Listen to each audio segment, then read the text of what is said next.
Donc Frédéric Beau, bonjour. Bonsoir. On se trouve actuellement à Madrid, au congrès donc, de Madrid Fusion, pour un événement particulier, la deuxième session du C-Cube. Est-ce que vous pouvez nous expliquer en quelques mots ce qu'est le C-Cube? Alors le C-Cube, c'est je pense le plus beau concours de desserts de restaurant, un concours international. C'est une initiative créée par Valrhona, une initiative que j'adore parce qu'elle vise à mettre en lumière une profession dont on parle souvent peu, c'est les pâtissiers de restaurant. On parle souvent des cuisiniers talentueux, et Dieu sait qu'il y en a, mais on parle assez peu souvent des pâtissiers talentueux qui finissent remarquablement bien souvent les repas talentueux dans les restaurants. Donc C-Cube, c'est un concours que l'on a créé pour mettre en lumière certains des clients de Valrhona, mais surtout des ambassadeurs du grand chocolat Valrhona, que sont ses utilisateurs, ses chefs pâtissiers à travers le monde. Donc C-Cube, c'est un concours qui a été ouvert avant tout et encore aujourd'hui uniquement aux clients que l'on appelle cercle des chefs, cercle des chefs pâtissiers de restaurant.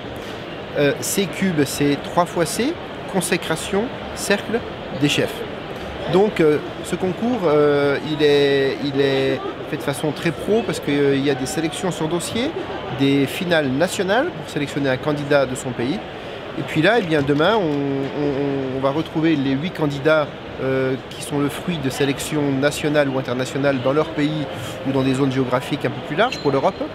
Et demain, ils vont mettre en exergue un chocolat de Valrhona, en l'occurrence là c'est Macaé, qui est un des derniers nés de la maison, un pur Brésil, un chocolat assez atypique dans toute la gamme de chocolat noir que Valrhona fabrique. Mais leur challenge demain, c'est de faire exister un chocolat très délicat, ça veut dire très facile à anesthésier si on l'habille mal ou si on le maquille un petit peu trop.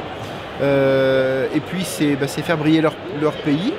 Et puis surtout, c'est se donner beaucoup de bonheur.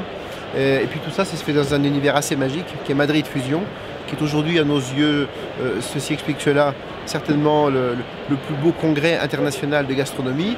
C'est là où les Ferran Adrià viennent depuis maintenant un certain nombre d'années annoncer leurs grandes trouvailles, les Joan Roca, toutes les jeunes générations espagnoles, mais pas seulement qu'espagnoles, et internationales. Et j'ai eu la chance d'être chef invité ici aussi, pour présenter entre autres ma cuisine chocolat. Mais voilà, c'est un peu le salon, comme le salon de l'automobile. C'est là où on vient en prendre plein les pupilles, mais par rapport au salon de l'automobile, on vient aussi en prendre plein les papilles. Donc voilà. Question, ils vont être amenés, il y a une thématique en fait sur le C-Cube qu'ils ont à préparer demain. Est-ce qu'ils doivent travailler sur les textures? Est-ce qu'ils doivent travailler Oui, c'est la deuxième année et en fait, cette année, on a choisi un thème un petit peu plus simpliste. Il n'y a qu'un dessert à réaliser et c'est tout simplement du Brésil et culture. Chaque candidat a pour impératif d'intégrer dans la réflexion, dans la confection de son dessert, quelque chose qui représente bien la culture de son pays en termes d'ingrédients. Ingrédients, épices, des fruits, il y a beaucoup de choses, des boissons, pourquoi pas. Et donc un thème assez simpliste, mais qui doit être bien représentatif de la typicité d'un chocolat assez exclusif, et puis surtout de leur culture. Et quand on a 8 concurrents de 8 cultures différentes, eh bien, ça enrichit le concours parce que ça lui donne toute sa dimension internationale. Et puis pour le jury, ça va permettre de goûter pas seulement 8 choses interprétées différemment, mais au café et au chocolat. C'est au chocolat, bien évidemment, c'est un peu le tronc commun. Et puis ensuite, c'est aussi du voyage en perspective pour les membres du jury.